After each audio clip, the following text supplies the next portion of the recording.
అనితా నాగరాజు గారికి యూట్యూబ్ పరంగా గానీ, సోషల్ మీడియా సాంగ్స్ పరంగా గానీ, ప్రొడ్యూస్ పరంగా గానీ, మ్యూజిక్ పరంగా గానీ, అన్నిట్లలో బాగా అంటే పండిపోయున్నారు మీరు. అవును.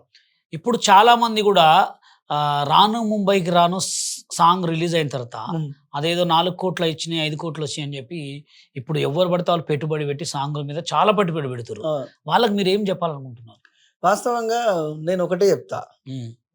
ఫోక్ ఇండస్ట్రీలో సెలబ్రిటీలంటూ ఎవరుండరు. పాటనే హీరో అక్కడ. అంతే.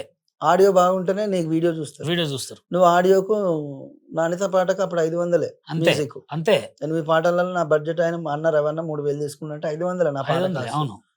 దానికి అప్పుడు వీడియో లేదు, ఏం లేదు. పాట ఆడియోనే జస్ట్ జనాల్లోకెళ్ళింది మస్తు హిట్ మస్త్ అయింది. హిట్ అయింది. ఇప్పుడు నువ్వు 'రాను బొంబాయికి రాను' తర్వాత ఇప్పుడు రూ.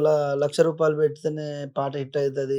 4,00,000 వీడియోకి పెడితేనే హిట్ అయితదని ఏం లేదు. కరెక్ట్ సెల్ అది. ఫోన్ తోటి అక్కడ ఏది సిట్టా పట్టా అబ్బా! సింకులకు సూపర్. నేను అదే ఏడది జెప్పాలనుకుంటున్నా. అది వాళ్ళు ఐఫోన్ తోటే ఐఫోన్ తీసిర్రది. తోటి తీసిల్లు. వేరన్న ఐఫోన్‌తో 100 తీసిండు. మిలియన్ల పాట. 100,000,000 100 పాట అది. మిలియన్ల పాట. అంతే. అట్లెందుకు మీకు 'రంగు సీతమ్మ' పాటలు, ఆ! కొన్ని పాటలుంటాయి. వాళ్ళు ఒకటే ఆ ట్రాక్ మీద 15 వర్షన్‌లు అవి ఇవి చేసిల్లు. దాని అవును. మీద ఫుల్ బిజినెస్ ఫుల్ చేసిల్లు. బిజినెస్ జేసిండు. అనిత ఓ వనిత నా అందమైన అనిత